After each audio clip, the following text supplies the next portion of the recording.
नमस्कार, कच्चा चिट्ठा देख रहे हैं आप और मैं आपके साथ प्रिया बिस्ट। लोकसभा चुनाव को लेकर तैयारियां जोरों शोरों पर हैं और सभी पार्टियां अपना दमखम लगा रही हैं जनता को लुभाने के लिए। लेकिन ऐसे में जब सभी पार्टियां अपने अपने उम्मीदवारों के नामों पर मोहर लगा रही हैं तो फिर एक नाम ऐसा सामने आया जिसने सभी के दिमाग को घुमा कर रख दिया है।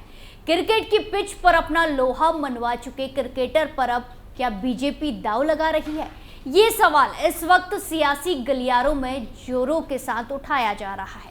तो कौन है वो क्रिकेटर जिसको लेकर चर्चाओं का बाजार गर्म है कि बीजेपी उसे मैदान में उतार सकती है? तो चलिए आपको बताते हैं। नए उम्मीदवारों की लिस्ट हुई फाइनल। क्या फिर से सबको चौंकाएगी बीजेपी? इस बार किसको मिलेगा टिकट? कौन खो चुका है बीजेपी का भरोसा? बीजेपी 400 पार के मिशन पर काम कर रही है और लगातार उसको पूरा करने की रणनीति भी बना रही है। लेकिन ऐसे में पश्चिम बंगाल को लेकर जो खबर सामने आ रही है वो विपक्षी पार्टियों को हजम नहीं होगी और ना ही उन्होंने इस बारे में कभी सोचा होगा। दरअसल अभी हाल ही में बीजेपी ने अपने उम्मीदवारों की लिस्ट से सबको हैरान कर दिया था और कई दिग्गज नेताओं को साइड भी कर दिया था। लेकिन अब बीजेपी को लेकर एक ऐसा नाम चर्चा में आया है जिनका मुरीद देश ही नहीं विदेश भी है। दरअसल पश्चिम बंगाल में अपना मिशन 35 के लिए भारतीय जनता पार्टी बीजेपी ने अपना पूरा जोर लगा दिया है। भगवा पार्टी उन सीटों को जिताने के लिए भी पूरा जोर लगा रही है जिन सीटों पर 2019 के लोकसभा चुनाव में उसे हार मिली थी। रिपोर्ट की माने तो भाजपा मशहूर क्रिकेटर मोहम्मद शमी को यहां से चुनाव लड़ा सकती है। रिपोर्ट में सूत्रों के हवाले से कहा गया है कि चुनाव लड़ाने के लिए भाजपा ने शमी से संपर्क साधा है। भारतीय क्रिकेट टीम के तेज गेंदबाज बंगाल से ही रणजी और घरेलू मैच खेलते हैं। सूत्रों का कहना है कि भाजपा नेतृत्व ने शमी से संपर्क किया है, लेकिन चुनाव लड़ना है या नहीं इस बारे में तेज गेंदबाज अभी फैसला नहीं कर पाए हैं। शमी अभी चोटिल हैं और वो मैदान पर लौटने का प्रयास कर रहे हैं। उन्होंने अपनी सर्जरी कराई है। उनके आईपीएल खेलने पर भी संदेह है। सर्जरी होने के बाद पीएम मोदी ने उन्हें जल्दी ठीक होने की कामना की। सूत्रों का कहना है कि शमी अगर चुनाव लड़ने के लिए हामी भरते हैं, भाजपा उन्हें बसीरहाट से टिकट दे सकती है। बसीरहाट सीट से टीएमसी की नुसरत जहां सांसद हैं। इसी संसदीय सीट के तहत संदेश खाली का इलाका भी आता है। संदेश खाली अभी चर्चा का विषय बना हुआ है और अपने नेता शाहजहां शेख को लेकर टीएमसी भाजपा के निशाने पर है। संदेश खाली की महिलाओं ने शाहजहां और उनके समर्थकों पर दुष्कर्म और उनका जमीन हथियाने का आरोप लगाया है। कोर्ट के आदेश के बाद शाहजहां गिरफ्तार हुआ और अभी सीबीआई की हिरासत में है। भाजपा का मानना है कि मुस्लिम बहुल्य लोकसभा सीट से शमी को चुनाव लड़ाने पर वहां भाजपा की जीत की संभावनाएं बढ़ सकती हैं। कुछ समय पहले शमी की मुलाकात गृह मंत्री अमित शाह से हुई थी। यूपी के मुख्यमंत्री योगी आदित्यनाथ ने भी शमी के पैतृक गांव अमरोहा में एक क्रिकेट स्टेडियम बनवाने की घोषणा की है। शमी अगर हामी भरते हैं तो राज्य में भाजपा को एक बड़ा और मुस्लिम चेहरा मिल जाएगा। भाजपा ने पिछले 2 मार्च को अपने उम्मीदवारों की पहली सूची जारी की थी। 195 उम्मीदवार वाली पहली सूची में बंगाल की कई सीटें शामिल हैं।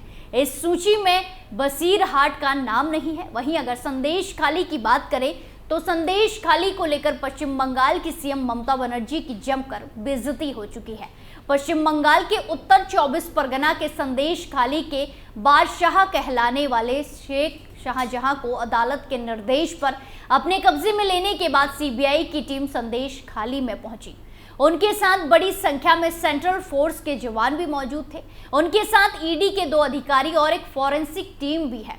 फॉरेंसिक टीम ने वीडियोग्राफी के साथ उस स्थान से नमूने एकत्र किए जहां 5 जनवरी को संदेश खाली में ईडी अधिकारियों पर हमला किया गया था और तोड़फोड़ की गई थी।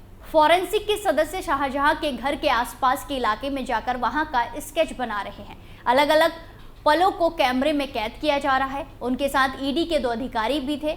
ईडी से बात कर सबूत जुटाए जा रहे हैं। इसके बाद सीबीआई की टीम वहां से शाहजहां के नाम पर मौजूद मार्केट में भी पहुंची। वहां कई लोगों से अधिकारी मिले। इसके बाद सीबीआई की टीम संदेश खाली व आसपास के जगहों पर शेख शाहजहां के नाम पर मौजूद अन्य प्रॉपर्टी का भी जायजा लिया। इस दौरान कुछ महिलाओं के साथ भी सीबीआई की महिला अफसरों ने बात की। पश्चिम बंगाल के संदेश खाली के गुनहगारों को बचाने में ममता बनर्जी सरकार का एड़ी चोटी तक जोर लगाना उसके ही गले पड़ गया है। कई महिलाओं के यौन उत्पीड़न के चलते देश भर में सुर्खियों में आए इस केस में राज्य सरकार को सुप्रीम कोर्ट और कलकत्ता हाई कोर्ट दोनों ही न्यायालयों से झटका मिला। दरअसल पश्चिम बंगाल के संदेशखाली में 5 जनवरी 2024 को ईडी की टीम टीएमसी नेता शेख शाहजहां के घर रेड करने पहुंची, छापा मारने पहुंची थी। इस दौरान शेख के समर्थकों ने टीम पर जानलेवा हमला कर दिया था। इसमें कई अफसर घायल हुए थे, जख्मी हुए थे। इसके बाद मुख्य आरोपी शाहजहां 55 दिन तक फरार रहा। पश्चिम बंगाल सरकार पर चौतरफा दबाव पड़ने के बाद पुलिस को उसे गिरफ्तार करना पड़ा। इससे पहले महिलाओं के यौन उत्पीड़न और प्रताड़ना में शामिल शाहजहां के 2 गुर्गों को पुलिस ने गिरफ्तार किया था। इसी बीच ईडी की टीम ने जानकारी दी कि शेख शाहजहां की 12 करोड़ 78 लाख रुपए की 14 अचल संपत्तियों को कुर्क किया गया है। इसमें सरबेरिया, संदेशखाली और कोलकाता में अपार्टमेंट, कृषि भूमि, मछली पालन की जमीन के अलावा जमीन और मकान शामिल हैं। वहीं 2 बैंक अकाउंट भी सीज किए गए हैं। बंगाल की ममता बनर्जी सरकार ईडी टीम पर हमले के आरोपियों को बचाने के परपंच करने में लगी है। इसी के चलते राज्य सरकार इसकी जांच सीबीआई से कराने पर रोक की मांग कर रही है, क्योंकि सीबीआई की जांच होने के बाद सारा दूध का दूध और पानी का पानी हो जाएगा और बंगाल सरकार की पोल खुल जाएगी। कोर्ट में राज्य सरकार ने अपनी याचिका में कहा कि इस मामले की जांच एसआईटी कर रही है, वहीं इस जांच को करने में सक्षम है। इस पर कोलकाता हाई कोर्ट ने राज्य सरकार को शाहजहां शेख को सीबीआई को हैंडओवर करने के आदेश दिए थे। इसके अलावा शेख का केस सीबीआई को ट्रांसफर करने और इस केस से जुड़े सभी कागजात देने का भी आदेश दिया था। हाईकोर्ट के आदेश के बाद शाहजहां शेख को कस्टडी सीबीआई को नहीं मिली। केंद्रीय जांच एजेंसी बंगाल पुलिस हेडक्वार्टर से 2 घंटे इंतजार के बाद खाली हाथ लौट गई। इसके बाद शाम को सीबीआई की टीम उसे लेने के लिए भवानी भवन पुलिस हेडक्वार्टर पहुंची। इससे पहले राज्य सरकार ने इस आदेश के खिलाफ सुप्रीम कोर्ट में याचिका दायर की। इस पर सुनवाई के बाद इसे कोर्ट ने खारिज कर दिया। सुप्रीम कोर्ट ने इस मामले में फौरन सुनवाई करने से इनकार कर दिया। तो वहीं दूसरी ओर ईडी के अफसरों ने कलकत्ता हाई कोर्ट के चीफ जस्टिस को इस बारे में बताया। ईडी ने शिकायत की कि बंगाल पुलिस ने कोर्ट में आदेश का उल्लंघन किया है। ईडी की याचिका पर कलकत्ता हाई कोर्ट में चीफ जस्टिस टीएस शिवगणम की अध्यक्षता वाली खंडपीठ ने कहा कि पश्चिम बंगाल पुलिस का रवैया पूरी तरह से पक्षपातपूर्ण है। इसे देखते हुए निष्पक्ष और ईमानदार जांच की जरूरत है।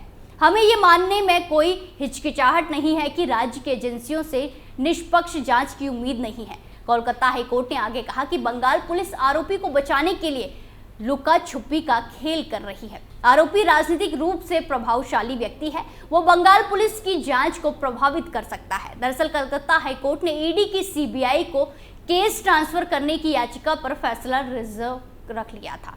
इस साल 5 जनवरी को शेख के लोगों ने छापेमारी के दौरान ईडी की टीम पर हमला किया था। ईडी और राज्य सरकार ने अलग अलग याचिकाएं दायर कर सिंगल बेंच के 17 जनवरी को इस आदेश को चुनौती दी थी, जिसमें बेंच ने ईडी अधिकारियों पर भीड़ के हमले की जांच के लिए सीबीआई और जांच पुलिस की joint special investigation team SIT गठित करने का आदेश दिया था। हाईकोर्ट ने राज्य पुलिस के सदस्यों के साथ एक एसआईटी गठित करने के पहले के आदेश को भी रद्द कर दिया और राज्य को सभी कागजात तुरंत सीबीआई को ट्रांसफर करने को कहा। अब नजात पुलिस स्टेशन और बोनगांव पुलिस स्टेशन में दर्ज 3 मामलों को सीबीआई को सौंप दिया जाएगा।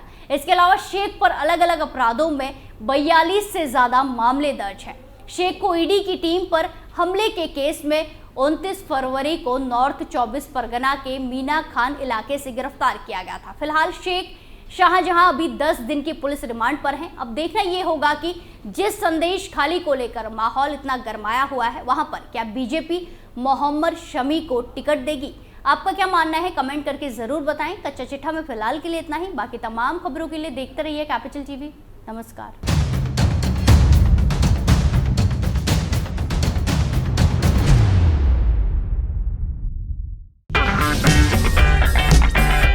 अगर आपको हमारा वीडियो पसंद आया हो तो इसे लाइक करें, हमारे चैनल को सब्सक्राइब करें और हाँ, बेल आइकन दबाना ना भूलें ताकि आप तक हमारे वीडियो की नोटिफिकेशन पहुंचती रहे।